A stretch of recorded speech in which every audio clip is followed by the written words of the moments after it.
Super సిక్స్లో భాగంగా మనం చూసుకున్నట్లయితే ప్రతి నెల మహిళలకు 1500 రూపాయలు, ప్రతి మహిళకు నెలకు 1500 రూపాయల పథకానికి సంబంధించి కార్యాచరణ స్టార్ట్ అయ్యింది. సో మహిళలకు ఏ విధంగా అనేది మనకైతే క్లారిటీ ఇచ్చారు.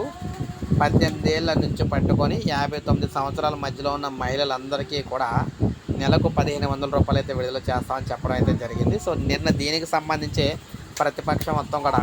ప్రతిపక్షంలో ఉన్న నాయకులందరూ కూడా ఈ పథకానికి సంబంధించిన నిధులు ఎప్పుడు విడుదల చేస్తారని చెప్పేసి అడగడం అయితే జరిగిందనమాట. సూపర్ 6లో భాగంగా ఈ పథకాన్ని అయితే అమలు అయితే చేయబోతున్నారు. అయితే దీనికి మనం చూసుకున్నట్లయితే జూలై నుంచి అంకురార్పణ అయితే జరగబోతున్నట్టు తెలుస్తుందన్నమాట. దీన్నే ఆడబిడ్డ నిధి అనే పేరుతో అయితే తీసుకొస్తూ ఉన్నారు. ఆడబిడ్డ నిధి అనే పేరుతో ఈ పథకాన్ని తీసుకొచ్చి ప్రతి మహిళకు కూడా మనం చూసుకున్నట్లయితే ఒక్కొక్కరికి 1500 రూపాయలు చొప్పున ప్రతి నెల వారి ఖాతాలకు అయితే జమ చేయబోతున్నారన్నమాట. దీనికి సంబంధించి మనకు కావాల్సింది ఏంటంటే ఒకటి అది రేషన్ కార్డు ఉంటే సరిపోతుంది. రేషన్ కార్డులో వయసు ఆధారం చేసుకొని ఈ పథకానికి అయితే అర్హత జాబితాకి అయితే ప్రకటిస్తారనమాట.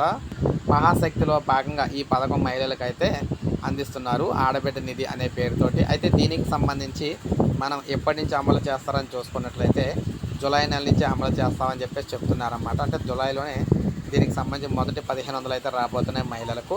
సో ఇది మనకి లేటెస్ట్ అప్డేట్. ఒక లైక్ చేయండి, సబ్స్క్రైబ్ చేసుకోవద్దు, మన ఛానల్ సబ్స్క్రైబ్